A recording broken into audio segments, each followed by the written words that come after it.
My name's Jude and I work as the Director of Youth Programs with the Utah Pride Center. In my position, the hardest thing that I ever have to do is tell a youth who's recently been kicked out of their home when they came out as gay, lesbian, bisexual, or transgender, that all I can do for them is give them some food, some basic need items. That I don't know where they're going to be able to sleep that night. Maybe I can direct them to a local church that allows youth to sleep on the premises. But I can't offer them a place in my home. I can't offer them a shelter they can stay in. So there's a lot of obstacles. It's also hard because these youth come and they expect that me as an adult who's there working at the Pride Center is going to do something more for them. And I can't. Legally I can't, and there's all sorts of reasons why I can't. And that's a problem. That's not acceptable. That I have to tell this kid they have to go sleep on the street. So, LGBT people are coming out younger and younger. As a result, we're seeing more LGBT youth, lesbian, gay, bisexual, transgender youth, in our homes, in our communities, in our schools, in our churches, in our systems of care. Many of these youth-centered environments are unresponsive to the needs of LGBT youth. Many professionals working in these environments don't even acknowledge that LGBT youth are in their midst, even though they're often overrepresented. Often LGBT youth experience discrimination and bullying because of homophobia and transphobia, and the people who are responsible for their care are acting from a place of bias. So they are not adequately serving the needs of these populations, and they're not giving them appropriate and equitable care, which is contributing significantly to them being homeless. So if a kid's kicked out of their home and they end up in a foster care placement or a group home placement, and they're facing the same discrimination there, the only place left for them to go is the streets. So it's sad that for many youth, the streets is the safest place for them. So there are serious consequences due to this lack of acknowledgement that these youth exist.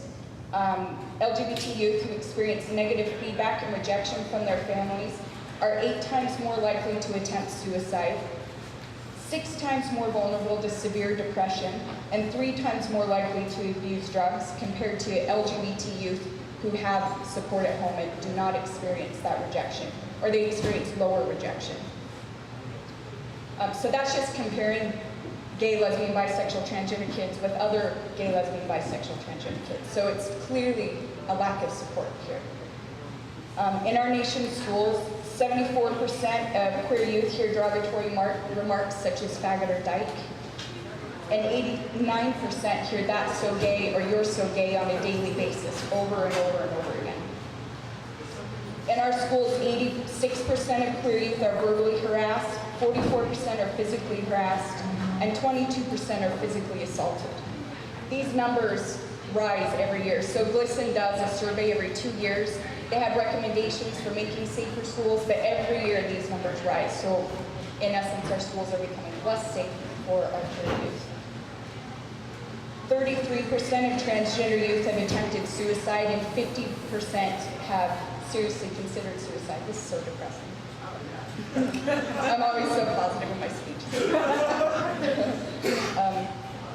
Many LGBT youth are kicked out of their homes when they disclose to their family members their sexual orientation or gender identity.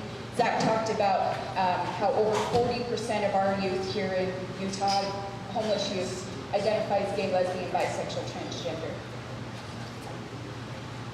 I also know that around 75% of these youth have spent time in an out-of-home placement at some point too. So their homes are not serving them correctly, and neither are our systems that are set up to defend them.